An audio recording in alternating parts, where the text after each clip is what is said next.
एक और बात जो इस फ़िल्म में हमें प्रमुखता से देखने को मिलती है वो ये कि जो एलियंस के साथ का जो युद्ध है ना, उसे वियतनाम वॉर के साथ भी उन्होंने कंपेयर किया है।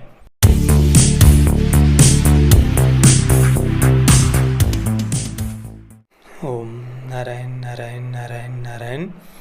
दोस्तों, कल 2 जुलाई को अमेजॉन प्राइम वीडियोस पर द टुमारो वॉर ये फिल्म रिलीज़ हुई। ये एक American military science fiction action film है।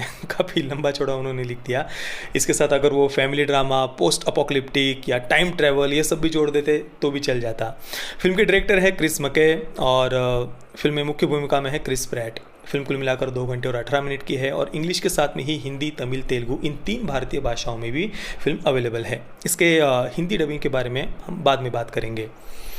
अब देखिए, संक्षेप में अगर मेरा एक्सपीरियंस मैं आपको बताऊं तो कई वर्षों के बाद में, काफ़ी लंबे समय के बाद में मैंने ऐसी कोई हॉलीवुड की फिल्म देखी जिसमें कोई प्रोपेगेंडा नहीं था, जिसे मैं अपने पूरे परिवार के साथ में बिल्कुल बिना किसी संकोच के आराम से ज़्यादा कुछ सोचे हुए बैठकर एंजॉय कर सकता हूँ। इसमें फैमिली ड्रामा है, एक्शन सीक्वेंसेस है और कुछ बहुत ही कूल ऐसे एक्शन सीक्वेंसेस है, वियर्ड से क्रीचर्स है और वो भी कुछ थोड़े बहुत नहीं, ढेर सारे, कुछ बहुत ही ज़्यादा ऐसे वियर्ड से क्रीचर्स हैं जिन्हें हमारे फिल्म के सोल्जर्स मार रहे हैं। उन क्रीचर्स का सर फट रहा है, पेट फट रहा है, विजुअल्स भी बहुत ही ज़्यादा इंप्रेसिव थे, यानी एक गिल्टी प्लेजर भी हम इस फिल्म को कह सकते हैं। नहीं तो आजकल की हॉलीवुड की फिल्में आप देख लीजिए ना, मतलब जो एक वोक कल्चर आजकल के लिबरल्स का जो काफ़ी ठूस ठूस कर हॉलीवुड की फिल्मों में आजकल भरा जा रहा है ना, वो देख देख कर सच में सर दर्द करने लग गया था। मतलब एक सिंपल सी फिल्म को हम एंजॉय भी नहीं कर सकते, ज़बरदस्ती का वो वोक कल्चर लिबरल्स का डालने का प्रयास किया जाता है। आप देख लीजिए पिछले 7-8 वर्षों की खास तौर पर जो फिल्में आई है हॉलीवुड की, यार शांति से बैठकर फिल्म भी एंजॉय नहीं कर सकते। इवन अभी तो मार्वल की फिल्म्स में भी वो ज़बरदस्ती ये सब बातें डालने का प्रयास किया जा रहा है। इस पर मैं एक पूरा अलग से वीडियो बनाने वाला हूँ, बाद में कभी इस पर बात करेंगे। अब मैं जो कहने का प्रयास कर रहा हूँ ना, उसको थोड़ा संक्षेप में बताने का प्रयास करता हूँ। अब देखिए, जो ये टुमारो वॉर फिल्म है, इसे हम 70, 80, 90 के दशक में जैसी मॉन्स्टर या क्रीचर्स पर आधारित जो फिल्म्स आती थी, उस प्रकार की इस फिल्म को मैं कहूँगा। पर उसके बाद देखिए धीरे धीरे ये टोन, जो बेसिक कंसेप्ट है मॉन्स्टर फिल्म्स का, वो चेंज होने लग गया पिछले करीब 10, 15, 20 वर्षों में खास तौर पर। पहले सिंपल से मॉन्स्टर, क्रीचर्स, एलियंस, ज़ोंबीज़ वगैरह होते थे जिनसे ह्यूमन सिविलाइजेशन को बचाया जाता था, ठीक है ना। पर बाद में देखिए कैसे नैरेटिव चेंज होने लग गया। कोई किसी गवर्नमेंट की सीक्रेट किसी लैब में कुछ ऐसा सीक्रेट सा एक्सपेरिमेंट चल रहा होता है, वो फेल हो जाता है और फिर उस फेल हो चुके एक्सपेरिमेंट के कारण कुछ क्रीचर्स क्रिएट होते हैं, बराबर। क्रीचर्स हो, मॉन्स्टर्स हो, ज़ोंबीज़ हो, किसी भी प्रकार से ऐसे कुछ ह्यूमन सिविलाइजेशन पर एक बहुत बड़ा संकट आता है उस फेल्ड एक्सपेरिमेंट के कारण, गवर्नमेंट के हो या किसी कॉरपोरेट हाउस के, किसी बड़े कंपनी के किसी फेल्ड एक्सपेरिमेंट के कारण ऐसा कुछ होता है, जिसके बाद में सिस्टम, गवर्नमेंट या तो फेल हो जाती है या फिर सिस्टम और गवर्नमेंट अपने मिलिट्री का यूज़ करके बिल्कुल निर्दयता से उन क्रीचर्स को मारने लग जाते हैं। और फिर दूसरी तरफ उन क्रीचर्स के प्रति, क्रीचर हो, मॉन्स्टर हो, एलियन हो, ज़ोंबीज़ हो, जो भी हो, उनके प्रति हमारे मन में सिंपैथी उत्पन्न करने का प्रयास किया जाता है।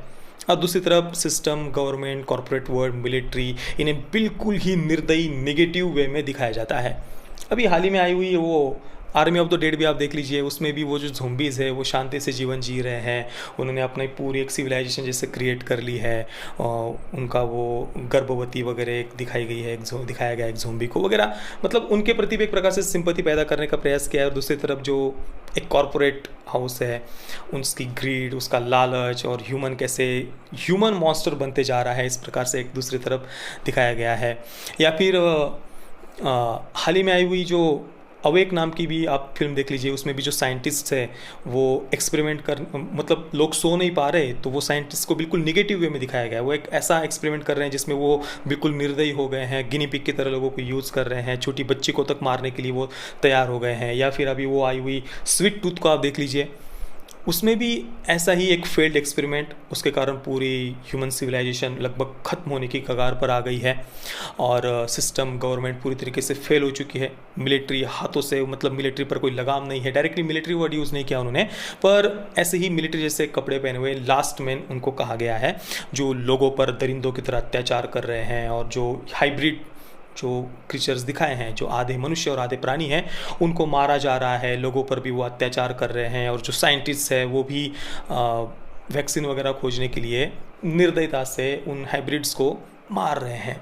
या फिर आप कुछ एलियन फिल्म्स का उदाहरण ले सकते हैं, या कुछ सुपर हीरो फिल्म्स में भी इसी प्रकार का नैरेटिव दिखाया जाता है, गवर्नमेंट का फेल्ड एक्सपेरिमेंट, उसके कारण से ह्यूमन सिविलाइजेशन खतरे में आ गई है। या अवतार फिल्म का भी इवन आप उदाहरण लीजिए, उसमें भी जो मिलिट्री है, गवर्नमेंट है, वो शायद पृथ्वी पर लोगों को परेशान करके थक चुके हैं, तो अभी वो दूसरे प्लेनेट पर चले गए हैं, वहाँ पर उन एलियंस को वो परेशान कर रहे हैं। फिर वो एलियंस और ह्यूमंस सब मिलकर मिलिट्री के विरुद्ध युद्ध छेड़ रहे हैं। कुल मिलाकर ये उनका बेसिक कंसेप्ट होता है। कॉरपोरेट वर्ल्ड हो, कंपनी हो, कोई सिस्टम हो, गवर्नमेंट हो, मिलिट्री हो, इनको कुल मिलाकर ऐसे निगेटिव वे में ज़्यादातर दिखाया जाता है। क्योंकि देखिए, ये आजकल जो वोक कल्चर शुरू हुआ है ना, वोकिज़म, इसमें सभी आ जाते हैं। इस वोक कल्चर में सो कॉल्ड लिबरल्स भी आ जाएंगे, तथाकथित फेमिनिस्ट भी आ जाएंगे, तथाकथित सेक्युलर्स, कम्युनिस्ट वगैरह सभी इसमें आ जाते हैं वोक कल्चर में।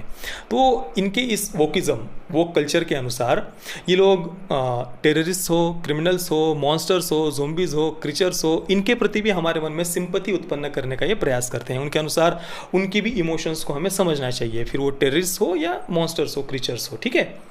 पर उनके अनुसार सिस्टम हो, गवर्नमेंट हो, मिलिट्री हो, कॉरपोरेट वर्ल्ड हो, ये ह्यूमंस नहीं होते, इनको तो बम से उड़ा देना चाहिए। पर द टुमारो वॉर इससे बिल्कुल अलग है, या अपोजिट है, एग्जैक्टली अपोजिट है, ऐसा भी हम कह सकते हैं। इसमें जो एलियंस है उनको स्पष्ट रूप में ह्यूमन सिविलाइजेशन के लिए खतरा दिखाया है, और जो सोल्जर्स है, सिस्टम है, गवर्नमेंट है, वो सीरियसली उनसे लड़ रहे हैं, उनसे ह्यूमन सिविलाइजेशन को वो बचाने का प्रयास कर रहे हैं। पर आश्चर्य देखिए दोस्तों, मतलब जो मैं पिछले 7-8 वर्षों से जैसी फिल्में देखते आ रहा हूँ ना हॉलीवुड की, उनके कारण मेरे मन पर एक ऐसा प्रभाव पड़ चुका था कि जब मैं ये द टुमारो वॉर फिल्म देख भी रहा था ना, तब मैं अंदर से बस यही सोच रहा था कि भाई कब ये लोग सिस्टम को या मिलिट्री को ही दोषी दिखाएंगे। मतलब जब ये क्रिस प्रैट वगैरह इनके कैरेक्टर को फ्यूचर में भेजा जाता है ना, तो वहाँ पर मैं बस यही अंदर से सोच रहा था कि भाई शायद ये मिलिट्री की कुछ चाल होगी, सिस्टम की, गवर्नमेंट की कुछ चाल होगी, जानबूझकर इनको फंसाने के लिए वहाँ पर फ्यूचर में शायद भेजा जा रहा है। वहाँ पर जाकर ये उनको छोड़ देंगे या उनकी केयर नहीं करेंगे, या कुछ ना कुछ तो सिस्टम की, गवर्नमेंट की कुछ प्लानिंग इसके पीछे होगी। पर ऐसा नहीं था। मैं बार बार ये ऐसा ही कुछ एक्सपेक्ट कर रहा था फिल्म से, पर ऐसा कुछ भी फिल्म में नहीं था। ये सीरियसली इन सोल्जर्स को ईमानदारी से फ्यूचर में भेज रहे थे, वहाँ पर वो ईमानदारी से सीरियसली उन क्रीचर्स के साथ, एलियंस के साथ लड़ रहे हैं ह्यूमन सिविलाइजेशन को बचाने के लिए। एक और बात जो इस फिल्म में हमें प्रमुखता से देखने को मिलती है, वो ये कि जो एलियंस के साथ का जो युद्ध है ना, उसे वियतनाम वॉर के साथ भी उन्होंने कंपेयर किया है। जैसे कि क्रिस प्रैट का जो कैरेक्टर है डैन फॉरेस्टर, उसके जो पिता है वो वियतनाम वॉर में गए थे, ऐसे दिखाया है, और वियतनाम वॉर से वापस आने के बाद में वो काफ़ी विचलित हो गए थे। आप वियतनाम वॉर को अगर थोड़ा सा स्टडी करेंगे ना, तो आपको देखने को मिलेगा कि जब ये वियतनाम वॉर चल रहा था तो अमेरिका के जो लेफ्टिस्ट थे उन्होंने काफ़ी प्रोटेस्ट वगैरह किए थे देश में कि ये वॉर हमें नहीं चाहिए, और काफ़ी प्रोपेगेंडा उस समय चला था। और इस कारण से वियतनाम वॉर से वापस आने वाले जो सोल्जर्स थे ना, उन्हें समाज में बिल्कुल भी सम्मान की दृष्टि से नहीं देखा जाता था, बहुत ही तुच्छता से उनके साथ व्यवहार किया जाता था। और इस बात को आप कई सारी फिल्मों में या हॉलीवुड की फिल्मों में देख सकते हैं। जो नेशनलिस्ट फिल्में हैं हॉलीवुड की, जो राष्ट्रवादी फिल्म मेकर्स के द्वारा वहाँ पर बनाई गई है, जैसे कि आप रैम्बो फिल्म सीरीज़ को देख लीजिए, सिल्वेस्टर स्टेलोन की। उसका जो फर्स्ट पार्ट है उसमें देखिए जब वो वियतनाम वॉर से वापस आता है तो उसके साथ समाज में कैसे व्यवहार होता है, इस कारण से वो काफ़ी फ्रस्ट्रेट हो गया है ऐसे व्यवहार के कारण इसके। या फिर फॉरेस्ट गम फिल्म को आप देख लीजिए, उसमें भी यही जो वियतनाम वॉर में गए हुए जो सोल्जर्स हैं उनके सेक्रीफाइस को दिखाया गया है, उनके बलिदान का सम्मान किया गया है। और वो सब भी दिखाया फॉरेस्ट गंप में कि कैसे प्रोटेस्ट वगैरह वहाँ के जो लेफ्टिस्ट ग्रुप थे अमेरिका के, वो कैसे प्रोटेस्ट वगैरह कर रहे थे सोल्जर्स के विरुद्ध। ये सारी बातें फॉरेस्ट गंप में भी दिखाई गई है। और फॉरेस्ट गंप को तो टॉप 25 कंजर्वेटिव फिल्म्स में से एक कहा जाता है फॉरेस्ट गंप को। तो यहाँ पर भी द टुमारो वॉर में भी दिखाया कि क्रिस प्रैट के कैरेक्टर डैन फॉरेस्टर के जो पिता हैं वो वापस आने के बाद में इसी कारण से काफ़ी विचलित हो गए थे, और वो अपने परिवार को छोड़ के चले गए थे कि भाई मेरे कारण से मेरे परिवार को प्रॉब्लम नहीं होनी चाहिए। और इस कारण से क्रिस यानी डैन अपने पिता से बहुत नाराज़ था कि मेरे पिता ने मुझे छोड़ कैसे दिया वियतनाम वॉर के बाद में। और वो अपने पिता के अंदर की मानसिक स्थिति को, उस समय की परिस्थिति को वो समझ नहीं पा रहा था। अब यही सेम सिचुएशन, परिस्थिति डैन के खुद के जीवन में आती है। जब वो एलियंस के साथ लड़ने जाता है तो उसकी बेटी उसे बताती है कि वो भविष्य बताती है डैन को उसका, कि आप भी जब ये एलियंस से लड़कर वापस प्रेजेंट में जाएंगे ना, वर्तमान के समय में, तो आप भी हमें छोड़कर चले जाएंगे। आप अंदर से पूरी तरीके से मानसिक रूप से विचलित हो चुके थे, आपने माँ को छोड़ दिया, परिवार को छोड़ दिया, हमें छोड़कर आप अकेले रहने लग गए, उस कारण से परिवार टूट गया, हमें कितना सहना पड़ा।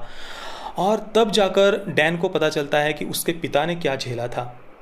एक और सिमिलरिटी उन्होंने दिखाई है वियतनाम वॉर और एलियंस के साथ युद्ध की, कि वियतनाम वॉर के समय में जैसे प्रोटेस्ट चल रहे थे ना उस समय देश में, अमेरिका में, तो यहाँ पर जब एलियंस के साथ ये सारे सोल्जर्स ईमानदारी से लड़ रहे हैं, सिस्टम हो, गवर्नमेंट हो, मिलिट्री हो, ये सब लोग ईमानदारी से अपना बलिदान दे रहे हैं देश को, ह्यूमन सिविलाइजेशन को बचाने के लिए।